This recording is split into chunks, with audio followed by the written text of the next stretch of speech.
ఉదయకాలపు దేవుని ప్రత్యక్షత.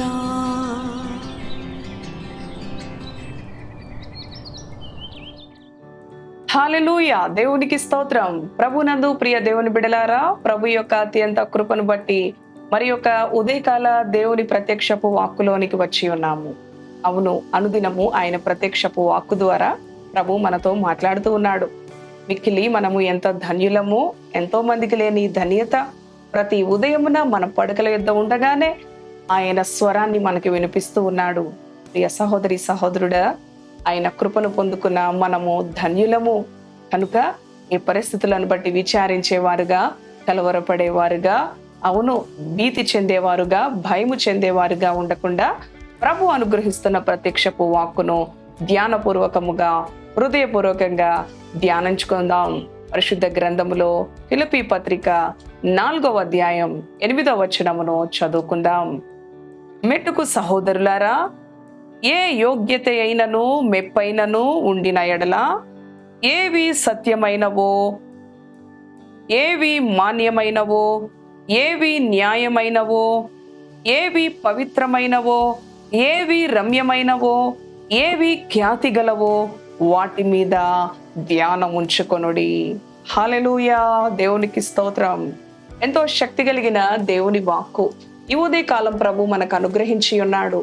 అవును ప్రియ దేవుని బిడ్డలారా, ప్రతి ఉదయమును కూడా లేచి మనము ఈ దిన చర్య కొరకు, అవును ఈ దినము మనము తలపెట్టబోతున్న పనుల కొరకు, మనం జాబ్స్ కొరకు, మన స్టడీస్ కొరకు, మన బిజినెస్ కొరకు పరుగులు తీస్తూ ఉంటాము కదండి. మరి అటువంటి ఆ అనుభవంలో ఈ ఉదయకాలం ప్రభు అంటూ ఉన్నాడు కదా, మరి మెట్టుకు సహోదరులారా, ఏ యోగ్యత అయినను మెప్పైనను ఉండిన ఎడల, ఏవి సత్యమైనవో అంటూ ఉన్నాడు, ఏవి రమ్యమైనవో, ఏవి మాన్యమైనవో, ఏవి ఖ్యాతి గలవో, వాటి మీద మాత్రమే ఆయన దృష్టి నిలపమని ప్రభు మరి ఒకసారి ఆయన వాక్కు ద్వారా మనకు మరి ఆయన స్వరాన్ని అందిస్తూ ఉన్నాడు. అవును ప్రియ దేవుని బిడ్డ, ఈ లోకంలో దేవుని యొక్క సమాధానము మరి ముఖ్యంగా మనము కాపాడుకోవాలి. ప్రతి ఉదయమున దుష్టుడు పొంచి ఉంటాడు. మన సమాధానాన్ని దేవుని విషయంలో మరి మనలను సమాధానము నుంచి విడిపించడానికి, తప్పించడానికి, మనలను మరి అసమాధానము, నెమ్మది లేని అనుభవంలోనికి, మరి ప్రతి చిన్న విషయంలో కూడా అవును నెమ్మదిని కోల్పోతూ ఉంటారు ప్రియ దేవుని బిడ్డలారా. దేవుని వాక్కు సెలవిస్తూ ఉంది కదా, ఎప్పుడైతే మనము అవును మరి ఖ్యాతి కలిగినవి, రమ్యమైనవి ఏవో వాటి మీద మనస్సు నుంచుకోమని దేవుని వాక్కు సెలవిచ్చిన రీతిగా, మరి ఈ యొక్క వాక్యానుసారంగా ఆధ్యాత్మికంగా రక్షణ పొందిన బిడలంగా, క్రీస్తును కలిగి ఉన్న బిడలంగా ఈ లోకము కొరకు పాటుపడకుండా, అవును మరి మన యొక్క తపన ఆయన చిత్తమును నెరవేర్చుటలోనే మన ఆశ, మన భారం, మన తృష్ణ ప్రభువుని ఘనపరచుటలో, ప్రభువుని మహిమపరచుటలో, ప్రభువుని ఆరాధించుటలో, ఏవి ఖ్యాతి గలవి, ఏవి రమ్యమైనవి అంటే, అవును ప్రియ దేవుని బిడలారా, దేవుని వాక్యము ఎంతో మరి రమ్యమైనది, జుంటెతేనె ధారల కన్నా మధురమైనది. దేవుని మాటల యందు దృష్టి నిలిపినప్పుడు ఆయన అంటున్నాడు, నీ మీద దృష్టి నిలిపి నీవు నడవలసిన మార్గము నేను నీకు ఉపదేశిస్తాను అని అంటూ ఉన్నాడు. అవును కదా, ఎంతో మంది ఎన్నో తొందరగలిగిన విస్తారమైన పనులు పెట్టుకొని, విస్తారమైన ప్రయాణాలు పెట్టుకొని, విస్తారమైన వారి శక్తికి మించిన అవును భారభరితమైన పనులు పెట్టుకొని సమయము లేదు అని మరి తొందరపడుతూ ఉంటారు.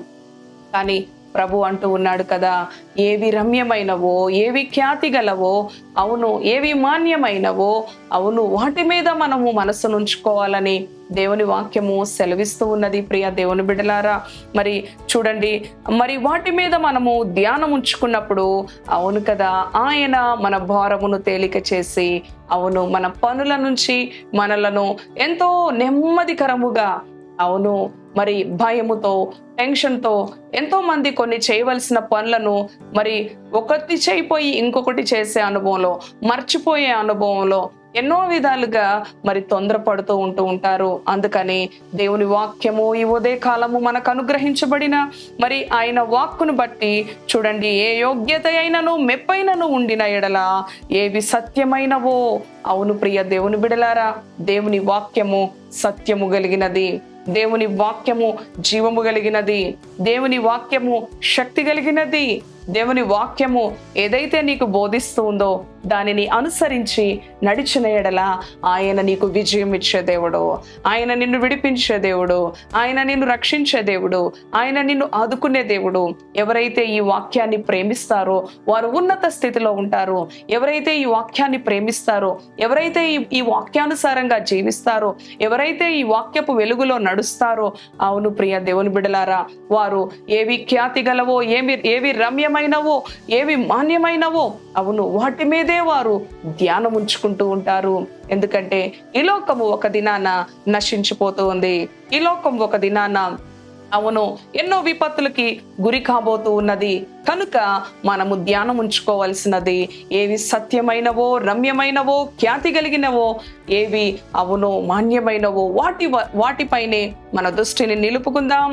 స్థిరబుద్ధులు స్థిరమైన ఆలోచన దేవుని యొక్క వాక్యంపై ఉంచుదాం. శ్రమ వచ్చినప్పుడు, అవును ప్రియ దేవుని బిడలారా, భయం కలిగినప్పుడు, లేకపోతే ఆపద వచ్చినప్పుడు దేవుణ్ణి ఆశ్రయించేవారుగా కాకుండా అనుదినము అనుక్షణము ఆయనతో కలిసి జీవించే అనుభవంలో, అనుదినము అనుక్షణము ఆయన సన్నిధి మనతో అవును కలిగి ఉండే అనుభవములో మనము వాటిపైనే ధ్యానం ఉంచుకుందాము. ఇటువంటి అనుభవము మనలను ఇహమందు పరమందు కూడా మనలను ఉన్నత స్థితిలో ఉంచుతూ ఉన్నది. ఏ భయము, ఏ ఉగ్రత, ఏ ఆపద మనకు సంభవించకుండా మనలను భద్రపరుస్తూ ఉన్నది. కనుక ఆయన వాక్యానికి లోబడి, ఆయన వాక్యానికి విధేయత చూపి, ఏవి విలువైనవో, ఏవి రమ్యమైనవో, ఏవి ఖ్యాతి కలిగినవో, ఏవి సత్యమైనవో వాటి యందు మాత్రమే ధ్యానం ఉంచుకుందాం. ఇటు మాటలు ప్రభు మన వినికిడిలో దీవించునుగాక. తలలు వంచండి. దయగలిగిన తండ్రి, పరిశుద్ధుడా, నీ పరిశుద్ధ నామానికి వందనాలు. ఈ ఉదయకాల ప్రత్యక్షపు వాక్కు ద్వారా అవును ప్రభువా నాయనా, నీవు దర్శించినందుకు స్తోత్రములు. ఈ లోకములో మేము కలిగిన వాటి వైపు ధ్యానం ఉంచుకోక, మేము కలిగిన వాటి వైపు మనస్సు ఉంచక, అవును ప్రభువా తండ్రి నాయన ఏవి రమ్యమైనవో, ఏవి ఖ్యాతి కలిగినవో, ఏవి సత్యమైనవో, అవును ప్రభువా అయ్యా నాయన వాటి వైపే మేము ధ్యానం ఉంచుకోవాలి. వాటి మీదే మేము ధ్యానం ఉంచుకోవాలి. వాటి మీదే మేము మనస్సు ఉంచుకోవాలి. మా సమాధానాన్ని కాపాడుకోవాలి. అవును ప్రభువా, ఎంతో మంది తండ్రి నాయన ఈ లోకములో ఉన్నతముగా ఎదగాలి అని చెప్పి ఎన్నో విధాలుగా వారి సమాధానాన్ని, అవును ప్రభువా వారి పరిశుద్ధతను, వారి యొక్క ఆధ్యాత్మిక జీవితమును పాడు చేసుకొని నెమ్మది లేని అనుభవంలో ఎంతో మంది ధనాన ఉన్నారు ప్రభువా. నాయన పేరుకు నీ బిడలుగా పిలువబడుతూ నాయన దాని శక్తిని ఆశ్రయించలేని వారుగా, అవును ప్రభువా సున్నము కొట్టిన సమాధుల వలె, అవును ప్రభువా అటువంటి అనుభవము ఈ మాటలు విన్న బిడల జీవితాల్లో ఉండకుండా, అవును ప్రభువా సువాసన యాగముగా నాయనా నిన్ను ఘనపరిచే బిడలుగా నీ ప్రియ బిడలను ఆశీర్వదించండి. నాయనా ఏవి సత్యమైనవో వాటి మీదే ధ్యానం ఉంచుకునే బిడలుగా, ఏవి ఖ్యాతి గలవో, ఏవి రమ్యమైనవో, అవును ప్రభువా నీ వాక్యము రమ్యమైనది, జుంటెతేనే ధారల కన్నా మధురమైనది, వెండి బంగారు నాణెముల కన్నా కోరదగినది. వాటిపైన ధ్యానం ఉంచుకొని వాక్యానుసారముగా వాక్యపు వెలుగులో నడిచినప్పుడు వారికి ఈ లోకములో పరమందు కూడా గొప్ప జయము, గొప్ప విడుదల, గొప్ప క్షేమము కలుగుతాయని ఒకసారి నీ వాక్యము చేత దర్శించినందుకు తండ్రి నీకు స్తోత్రములు. ఈ యొక్క దినము నీ బిడ్డలు తలపెడుతున్న ప్రతి పనిలో తోడుగా ఉండండి. ప్రతి ప్రయాణంలో తోడుగా ఉండండి. వారి పనులను సఫలీకృతం చేయమని, ఈ దినమంతా నీ రెక్కల నీడలో సురక్షితంగా భద్రపరచమని తండ్రి, వ్యాధి బాధల చేత నైనా ఇబ్బంది పడుతున్న బిడ్డలను స్వస్థపరచమని, అవును ప్రభు ఇంటర్వ్యూస్ కి, ఎగ్జామ్స్ కి సిద్ధపడుతున్న బిడ్డలకి నీ జ్ఞాన హృదయమును అనుగ్రహించమని, కుటుంబంలో ఏ కొదువుతో బాధపడుతూ ఉన్నారో ఆ కొదువులను, అక్కర్లను నీ గణనామములో తీర్చమని, నీ బిడలను హెచ్చించమని, ప్రతి విషయంలో కూడా ప్రభువా తండ్రి నాయనా నీ బిడలను మీరు కాపాడమని, కృప చూపమని యేసు నామములో ప్రార్థిస్తున్నాను తండ్రి. Amen, amen. Praise the lord. God bless you.